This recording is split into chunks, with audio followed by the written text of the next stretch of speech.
En el número 1, Venezuela, más de lo mismo. El 10 de enero, el presidente Nicolás Maduro estrenará su segundo periodo presidencial. Mientras el chavismo celebra y se anota el tanto, el rechazo internacional crece. Este viernes el Grupo de Lima anunció que no reconocerá al nuevo gobierno de Venezuela. Para ello alude a una razón de peso. El grupo asegura que este mandato no es más que el resultado de unas elecciones fraudulentas. Este es el primer tema de la noche. Profundizamos en los hechos.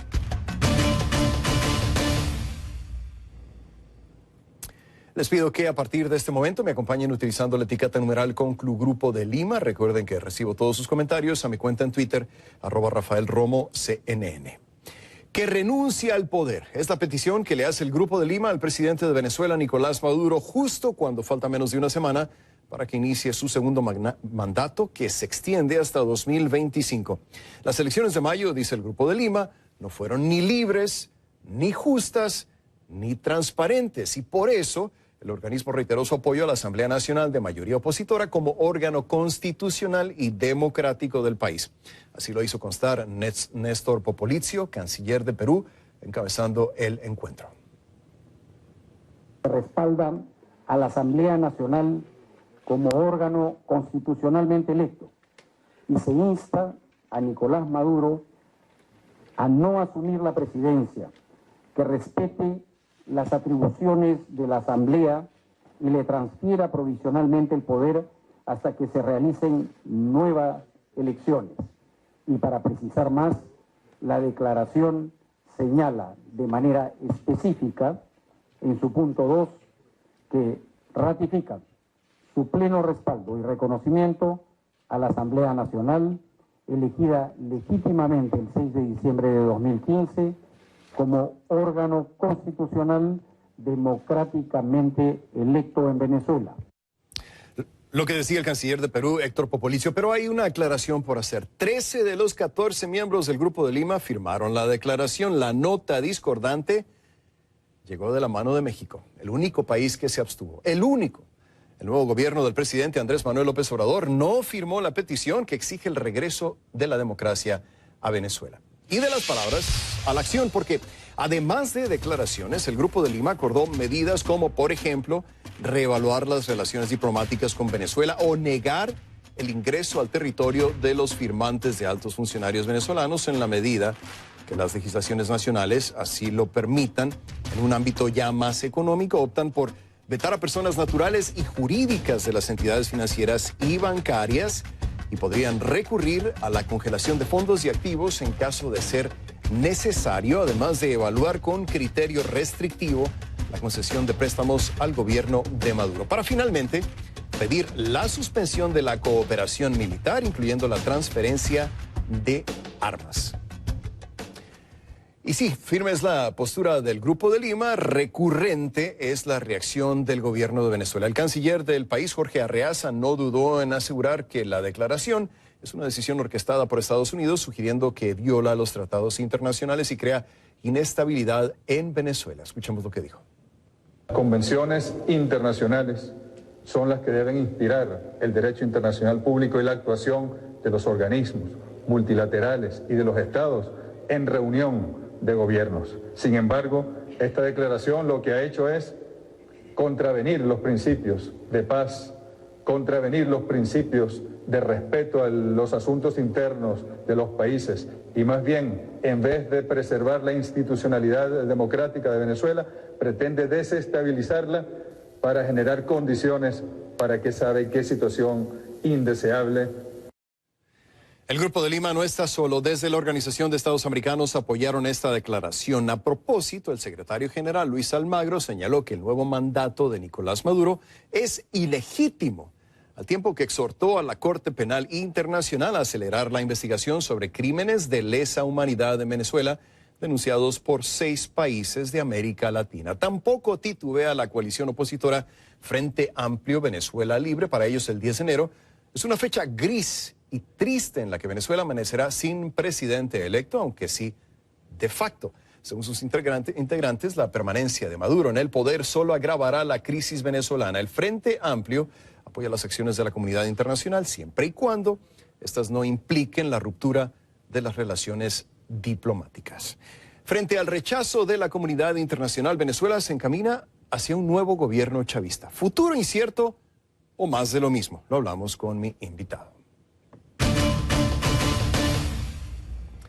Le doy la bienvenida a Andrés Velázquez, dirigente nacional de la organización política La Causa R o La Causa Radical y exgobernador de Bolívar, el estado Bolívar, quien nos acompaña vía Skype desde Puerto Ordaz en Venezuela. Bienvenido, gracias por estar con nosotros, señor Velázquez.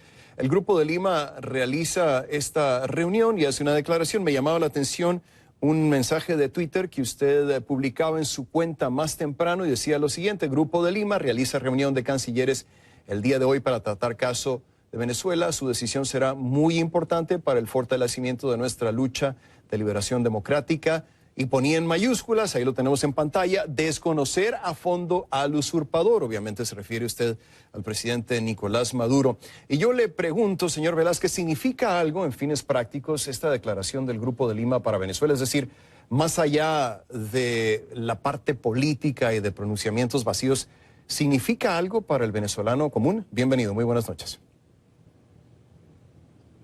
Buenas noches y gracias por el contacto. Bueno, definitivamente sí. Significa mucho para los venezolanos y para quienes estamos dando esta batalla por la democracia en Venezuela desde hace ya bastante tiempo. Y valoramos en toda su dimensión y en todo su contenido la declaración del Grupo de Lima el día de hoy. Ese manifiesto para nosotros es importante y además lo agradecemos públicamente, que todos estos países, tal como lo hemos estado alertando, tienen que ir a fondo en el desconocimiento de Nicolás Maduro, porque efectivamente eso es así, es real desde el punto de vista constitucional en Venezuela. Y el artículo 138 de nuestra Constitución establece con claridad meridiana que toda autoridad usurpada es nula de toda nulidad y sus actos son definitivamente entiendo el punto, señor Velázquez, ineficaces. Entiendo su punto, sobre todo tratándose de alguien que está en la oposición, pero la pregunta que le hacía era si realmente sirve de algo para el venezolano común. Es decir, ¿esta declaración cambiará en algo la vida de un venezolano mañana?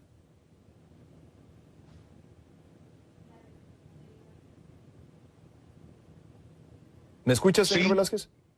Sí, le oigo. Y ciertamente, le decía, es muy importante para el pueblo venezolano esta lucha que se está librando, porque requerimos de la solidaridad de todos los pueblos del mundo, de todos los pueblos que aprecian la vida democrática y en libertad, de todos los pueblos que atacan los crímenes de lesa humanidad, de todos los pueblos que definitivamente no quieren violación de derechos humanos, que precisamente es lo que está ocurriendo en Venezuela. Y de hecho, en el caso venezolano tenemos un vacío presidencial, pero que va a ser usurpado ese cargo presidencial por Nicolás Maduro, con lo cual tendremos un presidente de facto y la gran responsabilidad que tienen los países de la región y todos los países del mundo es precisamente derrotar esa dictadura en Venezuela, por supuesto, y la solidaridad, la ayuda, el respaldo, el apoyo que puedan prestarnos para nosotros es fundamental. Estaríamos hablando, señor Velázquez, que si se cumplen estos 6 años de Nicolás Maduro, sería un cuarto de siglo del chavismo en el poder, con las modificaciones que ha habido, por supuesto. Y le quiero preguntar, ¿qué espera usted que ocurra dentro de estos 6 años de presidencia de Nicolás Maduro? ¿Habrá un cambio, más de lo mismo? ¿Empeorará la situación? ¿Qué espera usted? Bueno, no, lo que esperamos definitivamente es que se inicie un proceso.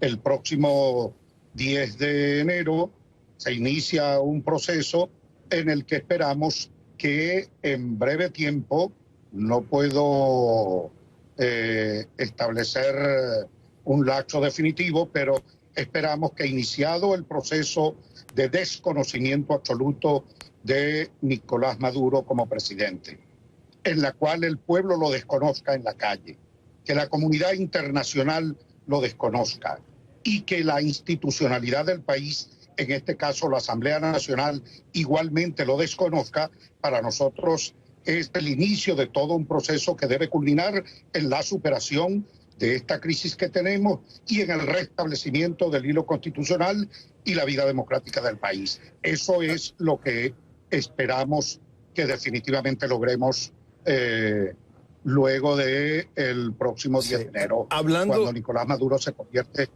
presidente de facto. Hablando de la comunidad internacional, señor Velázquez, ¿qué reacción le merece el hecho de que México haya sido la nota discordante? Hay que recordarle a los televidentes que México le pidió al Grupo de Lima no interferir en los asuntos venezolanos, mostrándose a la vez a favor de iniciativas para un diálogo pacífico. Hay que recordar también que México tiene un nuevo presidente que se ha mostrado por una política que califica de no interferencia. Andrés Manuel López Obrador dice que México no tiene derecho, o mejor opta por no entrometerse en los asuntos internos de otros países. ¿Qué opinión le merece la decisión de México de no firmar esta declaración, señor Velázquez?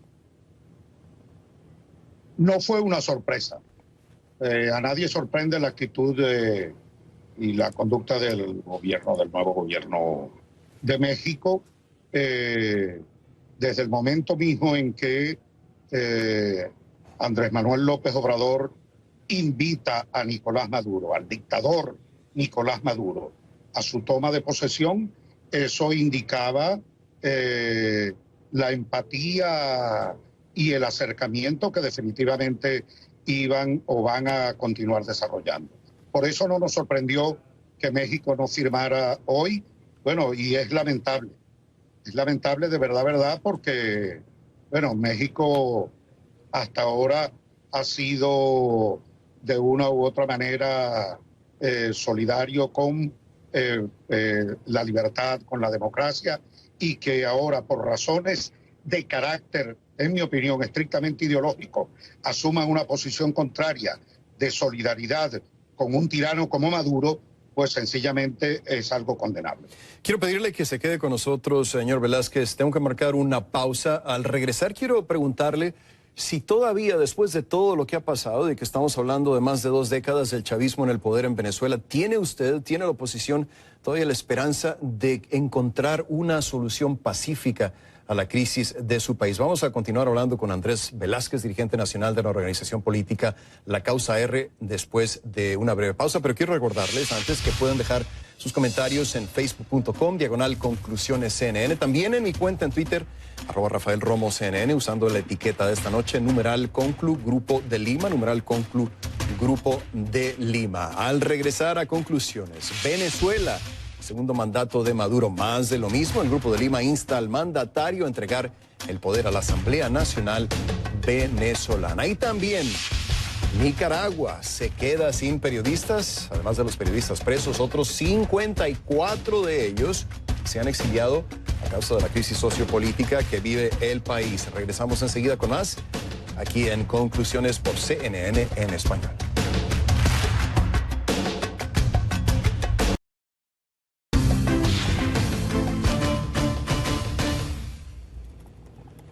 Gracias por seguir con nosotros aquí en Conclusiones. Soy Rafael Romo, en esta ocasión en ausencia de Fernando del Rincón, y continuamos con Andrés Velázquez, dirigente nacional de la organización política La Causa R y ex gobernador de Bolívar, el estado Bolívar, quien nos acompaña vía Skype desde Puerto Ordaz, Venezuela. Gracias por seguir con nosotros. Señor Velázquez, le preguntaba antes de ir al cierre si tiene usted aún esperanzas, usted y su coalición política, La Causa Radical, de que se pueda todavía, a estas alturas, después de todo lo que ha pasado en Venezuela, después de que ha sido suprimido el poder de la oposición, de encontrar una solución a la crisis de su país por la vía pacífica? ¿Qué me dice?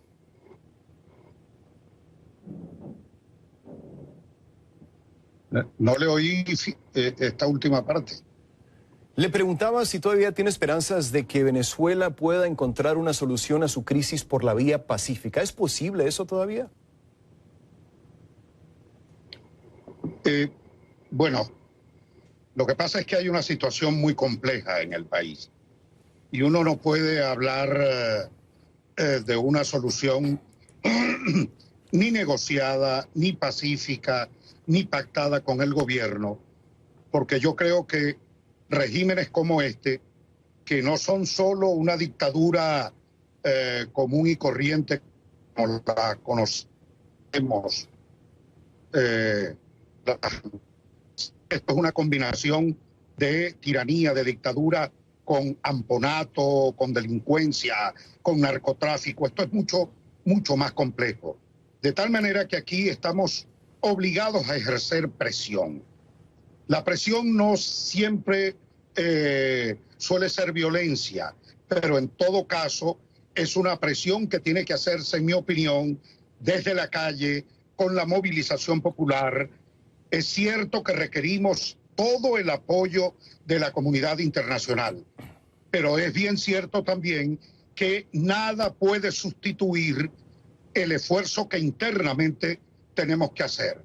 Y ese esfuerzo interno, para mí, está ubicado en la capacidad de presión, de movilización de la protesta que podamos hacer. Y en Venezuela se viene dando una situación en la que toda la población muestra un descontento contra el régimen, bien sea por falta de servicios públicos, bien sea porque arruinaron a la población y le empobrecieron, destruyendo el salario, por la escasez, por la pobreza, contra la corrupción, contra los crímenes de lesa humanidad o violación de derechos humanos. Bueno, toda esa situación nosotros estamos tratando de alguna manera ensamblarla y articularla de tal manera que la protesta social la podamos convertir en una gran protesta de oposición política al régimen. Bien. Eso para nosotros es clave y bueno, si de allí resultan escaramuzas, habrá alguna, pero en todo caso nuestro propósito es empujar, presionar con todo el apoyo que internacionalmente podamos tener, pero nunca sustituyendo nuestro propio esfuerzo. Volviendo al tema de hoy, ¿qué significa la declaración del Grupo de Lima, considerando que en política internacional Venezuela todavía cuenta con el apoyo, quizá no en forma total, pero sí por lo menos parcial y muy importante, de países como Rusia, que acaba de establecer una relación militar con Venezuela, China, que muy a su pesar todavía le sigue prestando dinero a Venezuela, y algunos otros países que, aunque no se alinean con el bloque democrático, sí tienen bastante peso en lo económico, en lo militar y en lo estratégico. Ante ese tipo de apoyo, ¿qué significa una declaración en papel del Grupo de Lima? ¿Sirve realmente de algo, señor Velázquez? Bueno, sí, porque la declaración es muy clara. La declaración no solamente habla del desconocimiento de Nicolás Maduro, propone además, de acuerdo a lo que es nuestra propia Constitución, el tema de quién representa al Estado, y en este caso sería la Asamblea Nacional.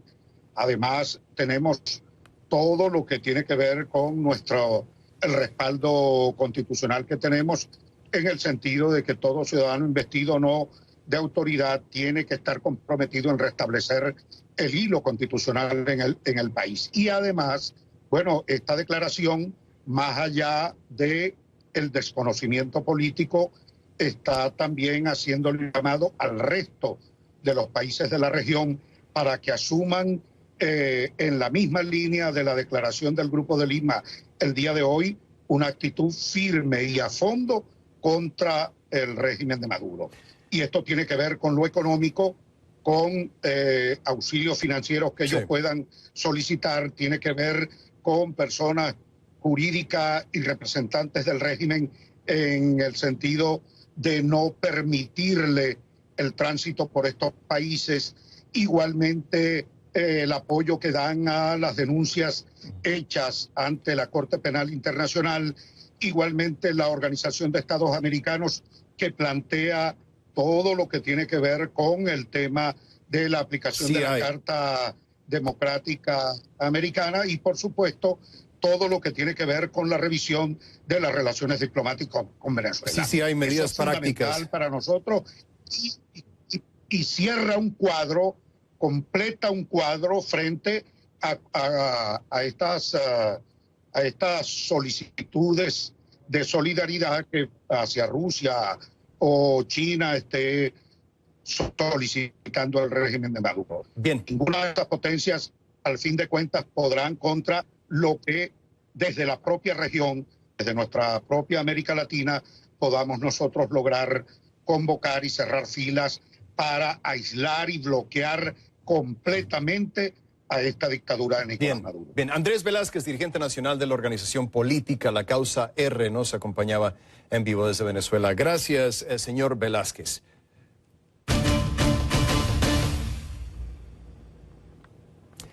Según el refrán popular, vale más una retirada a tiempo que una batalla perdida. Pero en Perú, Pedro Chávarri mantiene el pulso. El fiscal general de la Nación se aferra al cargo, desoyendo las peticiones de numerosos sectores de la sociedad peruana e incluso a varios miembros de la Junta de Fiscales Supremos de Perú. La decisión de apartar a los fiscales José Domingo Pérez y Rafael Vela de la investigación Lavallato fue cuestionada incluso por el presidente de la República, Martín Vizcarra. Chávarri se vio obligado a corregir, pero dice que no se va. Andy Ortiz, desde Lima, nos trae lo último. Continúa la incertidumbre en Lima luego de que el fiscal de la Nación, Pedro Gonzalo Chávarri, le comunicara a la Junta de Fiscales Supremos su decisión de no renunciar al cargo, a pesar de las manifestaciones en las calles y del pedido de diversos sectores de la sociedad peruana. Esto se lo confirmó a CNN, una fuente cercana a una de las autoridades que participó en la reunión. Recordemos que anteriormente dos de los magistrados que componen la Junta de Fiscales Supremos peruana, Zoraida Ábalos y Pablo Sánchez, le habían exigido al fiscal de la Nación que renuncie al cargo. Otro de los magistrados de la Junta de Fiscales Supremos, Tomás Gálvez, también le comentó a Canal N, un medio local, que le había pedido a Chávarri que evaluara la posibilidad de dar un paso al costado, a lo que este, según Gálvez, contestó que lo iba a pensar y que iba a tomar una decisión en su momento. Esta situación tuvo su punto más álgido el 31 de diciembre, pocas horas antes del Año Nuevo, cuando Chávarri anunció que removía de su cargo a Rafael Vela y José Domingo Pérez, dos de los fiscales encargados del equipo especial del caso Odebrecht. Una decisión que Chávarri rectificó el miércoles, ratificando a ambos fiscales en sus puestos. En declaraciones a Blue Radio de Colombia, Chávarri defendió su posición y señaló que precisamente había tomado la decisión de mantenerlos en sus cargos para no perjudicar las investigaciones y los interrogatorios que iban a tener lugar en Brasil en los primeros días de enero. Ambos magistrados, Rafael Vela y José Domingo Pérez, como señalamos, forman parte del equipo especial que investiga a 4 expresidentes peruanos y también a la ex candidata presidencial Keiko Fujimori. Cabe señalar sobre Keiko Fujimori que la justicia peruana le negó la apelación que estaba interponiendo para poder conseguir su libertad. Va a continuar, pues, Keiko Fujimori con prisión preventiva. Vamos a estar atentos a cómo se desenvuelvan los acontecimientos. Para CNN, Andy Ortiz, Lima. Y al regresar, la Organización de Estados Americanos convoca a una sesión extraordinaria para tratar la crisis de Nicaragua, mientras al menos 54 periodistas ya se encuentran en el exilio huyendo de la represión. Volvemos. Muchos están muriendo. La peor y más letal crisis de opiáceos en la historia de Estados Unidos. Estaba desesperado. ¿Puede la marihuana ser la salvación? ¿Te ayudó a dejar los opiáceos? De semana. Les pido que a partir de este momento me acompañen utilizando la etiqueta #ConcluCrisisNica, #ConcluCrisisNica. Recuerden que recibo todos sus comentarios a mi cuenta en Twitter, @RafaelRomosCNN, en el tema de esta noche. Nicaragua es un país con periodistas en fuga. No me malinterpreten, no son periodistas delincuentes, son solo profesionales obligados a huir porque se les coarta su libertad de expresión. Durante los últimos meses, más de medio centenar de comunicadores tuvieron que huir del país, según el movimiento de periodistas y comunicadores independientes de Nicaragua. Todos temían por su seguridad. ¿Dónde están? Dispersos por todo el mundo. Muchos ni siquiera se atreven a revelar su lugar de residencia por temor a represalias.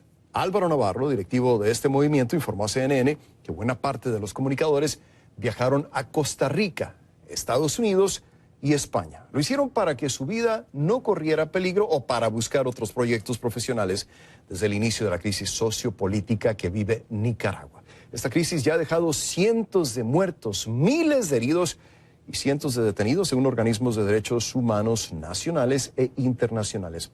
La Fundación Violeta Barrios de Chamorro registra al menos 420 casos de violación a la libertad de prensa, incluyendo agresiones y censura entre los meses de abril y noviembre.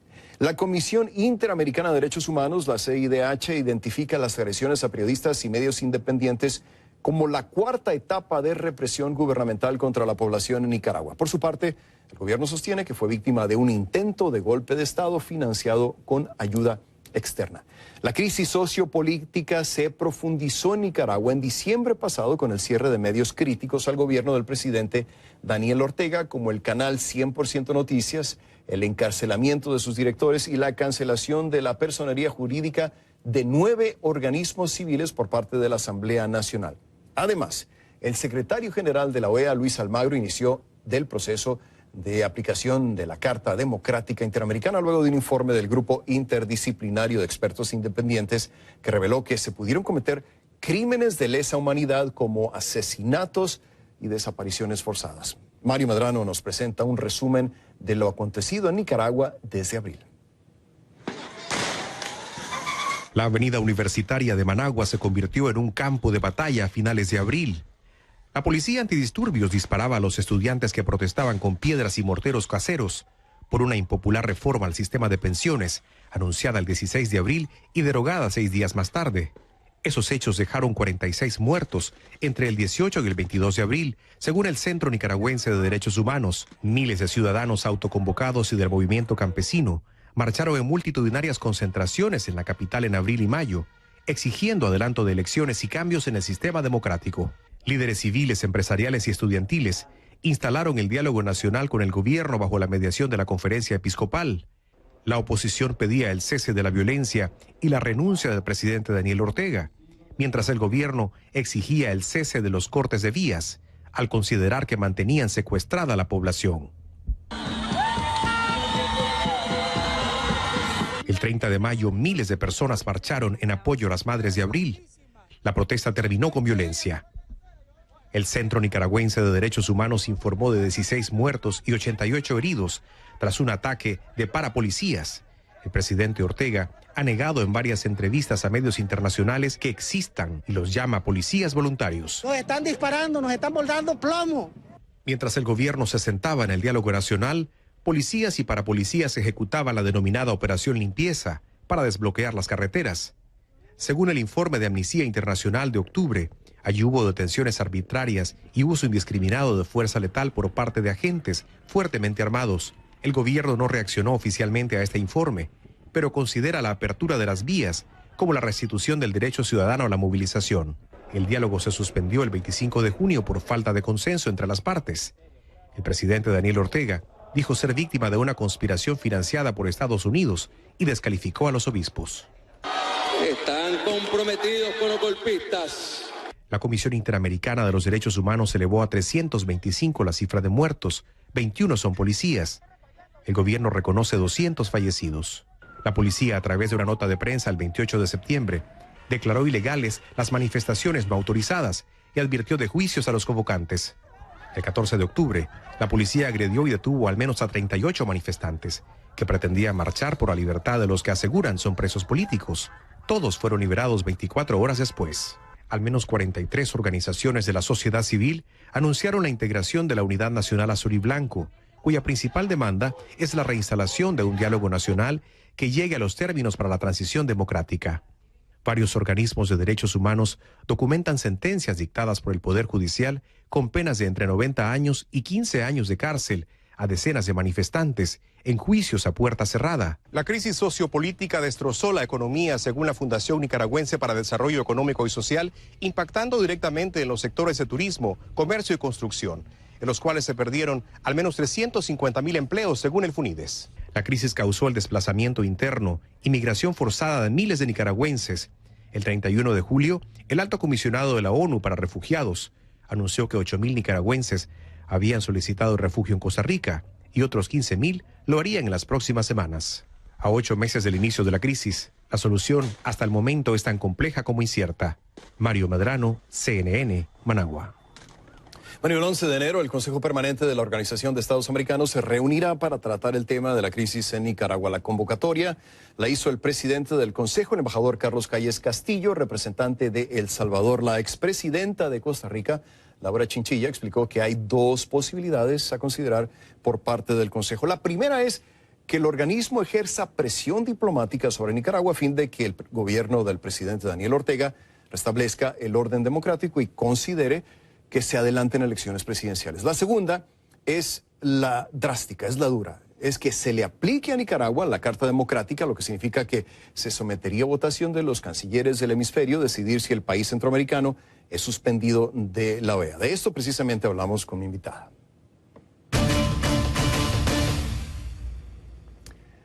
Le doy la bienvenida a la expresidenta de Costa Rica, Laura Chinchilla, quien nos acompaña en vivo vía Skype desde San José. Expresidenta, bienvenida, gracias por estar con nosotros. Una situación definitivamente complicada, pero quiero empezar esta entrevista preguntándole a usted si considera que con base a cómo se han dado las circunstancias en los últimos 8 meses de crisis sociopolítica en Nicaragua, todavía hay voluntad para negociar por parte del gobierno del presidente Daniel Ortega. ¿Todavía existe la posibilidad de reiniciar el diálogo? Ya estamos hablando de una nueva etapa donde ya queda descartado ese diálogo. Bienvenida, expresidenta. Buenas noches. Buenas noches, Rafael. Un gusto acompañarles. Mi respuesta va a ser muy contundente. Yo simple y sencillamente no veo voluntad política de parte del régimen Ortega Murillo de emprender un diálogo con las reglas que garanticen que ese diálogo lleve a buen puerto, es decir, lleve a una negociación con resultados en favor del restablecimiento del orden democrático, a menos, y es donde es importante el tema de la OEA, a menos que se ejerza una presión internacional con consecuencias concretas que genere la presión necesaria para obligarlo a sentarse a negociar. De lo contrario, estamos viendo a Nicaragua en el espejo de lo que pasó en Venezuela. Están siguiendo exactamente el mismo manual, paso a paso. Los ejercicios de negociación no son más que retóricos y para ganar tiempo, pero en el caso, además de Nicaragua, es mucho más claro, porque las negociaciones se suspendieron desde el mes de junio y desde entonces no solamente no se ha negociado, sino que cada día se agravan más las circunstancias en ese país. Pero ahí está el meollo del asunto, ¿no, expresidenta? Porque por una parte hay expresiones de rechazo por parte de la comunidad internacional, sobre todo de los organismos regionales, pero Nicaragua, al igual que Venezuela, sigue teniendo esas válvulas de escape que son países como Rusia, países como China, que les dan recursos, que hacen tratados con ellos, que les siguen dando el oxígeno que necesitan estos regímenes para seguir sobreviviendo. Entonces, la pregunta es, ¿realmente sirve de algo estos esfuerzos regionales para denunciar, para rechazar a los gobiernos como el de Daniel Ortega, como el de Nicolás Maduro? Rafael, Nicaragua no es Venezuela. Y si me lo permite, quisiera por lo menos dar 3 elementos en donde se diferencian las situaciones, aun cuando, como lo he mencionado aquí, Ortega está siguiendo exactamente el mismo manual de Venezuela. Y de no ocurrir algo, tendremos una crisis en Nicaragua languideciendo en los mismos términos que en Venezuela. Pero ¿cuáles son algunas de estas diferencias? En primer término, Nicaragua no está sentada en las grandes reservas petroleras que tiene Venezuela. Nicaragua es una economía altamente dependiente de las relaciones con países claves como Estados Unidos, como Centroamérica y del financiamiento internacional. De manera que medidas como las que puede aplicar la OEA a través de la Carta Democrática o leyes que ya se aprobaron en Estados Unidos como el MICA Act pueden ejercer la presión que nunca sintió Venezuela sobre sí. Lo segundo es que Nicaragua tampoco repartió el dinero que repartió Venezuela, que le ha garantizado todavía al día de hoy una gran lealtad entre algunos países, especialmente del Caribe. Nicaragua cada vez está más aislada. Y en tercer término, creo que en Nicaragua estamos viendo algo que es muy importante, y por eso es que la comunidad internacional tiene que entrar para poder alinear la presión internacional con la circunstancia interna del país. ¿Qué es lo que tiene Nicaragua? Es una gran confluencia de todas las fuerzas que se necesitan para que algo cambie ahí. ¿Por qué no se han movido más? Porque vaya, o los han exiliado, los han obligado al exilio, los han encarcelado o los han matado. Sí. Pero ahí tenemos una alianza cívica que en Venezuela no se consiguió, sino cuando ya era un poco tarde. Es decir, los partidos políticos de oposición no tuvieron una posición alineada, cosa que yo creo que sí se puede conseguir en Nicaragua a través de la alianza cívica que está agrupando a todos esos sectores. Sí, expresidenta, tengo que marcar una pausa muy brevemente. Quiero pedirle que se quede con nosotros y le quiero preguntar si es posible que existan dentro de la OEA, de los 34 países miembros, que por lo menos haya 24 votos para que se dé esta Carta Democrática. Es lo que le quiero preguntar al regresar enseguida aquí en Conclusiones, así que le voy a pedir que tenga la gentileza de quedarse con nosotros. La expresidenta de Costa Rica, Laura Chinchilla, está con nosotros en esta edición de Conclusiones. Tenemos que hacer una pausa, como decía, pero voy a pedirle que se quede con nosotros. Presidenta, regresamos con más de Conclusiones.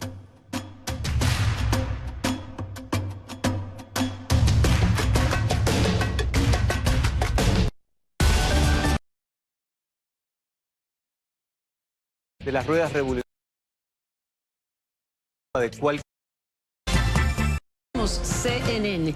Gracias por seguir con nosotros en esta edición de Conclusiones. Continuamos con Laura Chinchilla, expresidenta de Costa Rica, quien está con nosotros desde San José. Gracias por seguir con nosotros, expresidenta. Le preguntaba sobre lo que va a pasar o podría pasar el próximo viernes, y es el hecho de que hay un informe que fue dado a conocer el 27 de diciembre pasado sobre lo que ha ocurrido en Nicaragua en los últimos 8 meses. Este informe fue elaborado por el Grupo Interdisciplinario de Expertos Independientes y habla, entre otras cosas, que el gobierno de Daniel Ortega y de Rosario Murillo han cometido crímenes, o se les acusa por lo menos de haber cometido crímenes de lesa humanidad. ¿Cree usted que por sí solo este informe podría, si no forzar, por lo menos sí poner de ese lado de la balanza los 24 votos que son necesarios entre los 34 países miembros de la OEA para que voten a favor de aplicarle a Nicaragua la Carta Democrática, expresidenta? Rafael, creo que ese informe resulta, sin lugar a dudas, suficientemente conmovedor, devastador, como para que no se consiga movilizar algunas de las voluntades de los gobiernos democráticos y con cierto nivel de conciencia al interior de la OEA.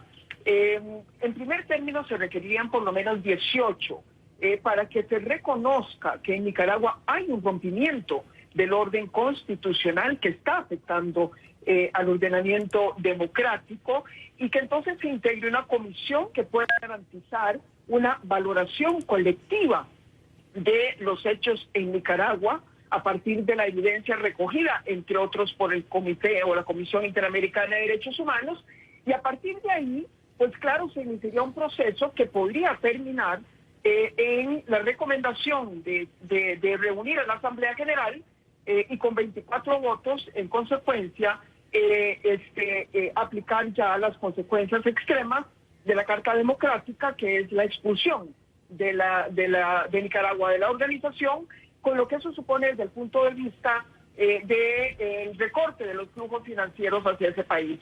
Pero creo que para la próxima semana, para el 11 de enero, deberíamos poder ver 18 países reconociendo por lo menos, es que eso es lo mínimo que podemos hacer, que efectivamente en base a la evidencia del informe de la Comisión, en base a la intervención del secretario general de la sesión del 27 de diciembre, que sí hay un rompimiento del orden constitucional y democrático en ese país. Pero no se puede dar nada por hecho, ¿no, expresidenta? Ya lo mencionaba usted anteriormente, que algunos países, y usted, estoy de acuerdo con usted en la valoración que hacía, que Nicaragua no es Venezuela, pero Venezuela ha encontrado una forma de hacer presión sobre algunos países del Caribe. Ya vimos cómo México en la declaración de Lima se apartó de la mayoría y se abstuvo de condenar a Venezuela. Entonces no se puede dar por hecho que sí se logren los votos. ¿Está de acuerdo conmigo, expresidenta? Definitivamente, Rafael, no tenemos bola de cristal. Lo que ha sucedido con Venezuela es sumamente descorazonador. Y también no hay la menor duda de que entre Venezuela, Cuba y algunos de los que se mantienen dentro del grupo del ALBA están tratando de que Nicaragua no caiga en las redes de las sanciones internacionales, porque sienten que eso va a debilitar también el frente sobre Venezuela. Pero de nuevo, yo también creo que la comunidad internacional y particularmente el Consejo Permanente de la OEA tiene la oportunidad de, no habiendo hecho mucho en relación con el caso de Venezuela, de hacerlo ahora con Nicaragua y por lo menos lavar la cara en ese sentido. Hay gente que critica mucho a la OEA. Sí. Yo quiero decir aquí que la OEA está haciendo su trabajo, Rafael, lo están haciendo los órganos técnicos y la Secretaría General. Hemos visto al relator de prensa, a la Comisión Interamericana de Derechos Humanos, al Departamento de Cooperación Electoral, y por supuesto al secretario. ¿A dónde es que estamos fallando? Estamos fallando los países que integramos el Consejo Permanente.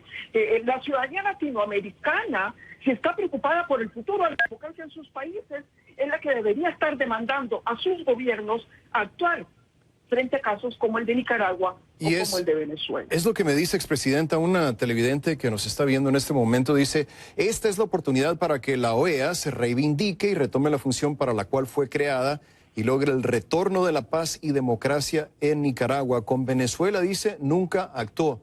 ¿Qué le parece esta opinión, expresidenta?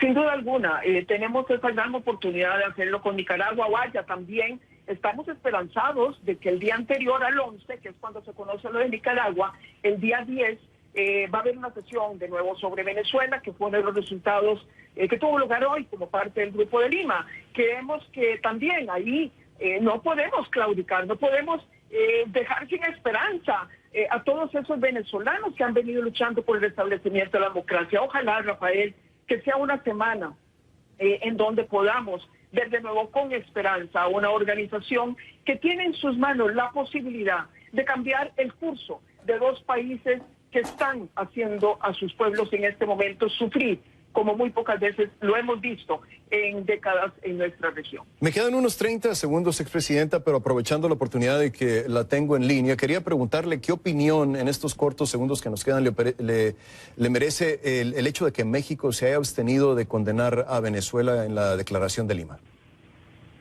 A mí me duele mucho porque no quiero, por supuesto, con mi comentario calificar todo lo que pueda estar haciendo el gobierno del nuevo presidente. López Obrador creo que está haciendo una serie de cosas importantes, interesantes y que México las necesitaba. Pero en materia política internacional, México siempre ha contado. Y aquí en Centroamérica lo sentimos como nuestro hermano mayor. Si esta es la misma actitud que va a seguir frente a Nicaragua, sin lugar a dudas resulta muy desesperanzador. Que México retorne a la famosa doctrina Estrada de los años 30. El mundo ha cambiado. Bien. No podemos ser indiferentes, Rafael, frente al dolor humano, frente al colapso democrático en estos tiempos. Bien, Laura Chinchilla, expresidenta de Costa Rica, nos acompañaba en vivo desde San José. Gracias por haber tenido la gentileza de estar con nosotros, expresidenta. Hacemos una pausa y regresamos con más de conclusiones. Muchos están muriendo. La peor y más letal crisis de opiáceos en la historia de Estados Unidos. No se consigue. Final de conclusiones, los veo este fin de semana en Mirador Mundial. Gracias por su atención. Hasta entonces.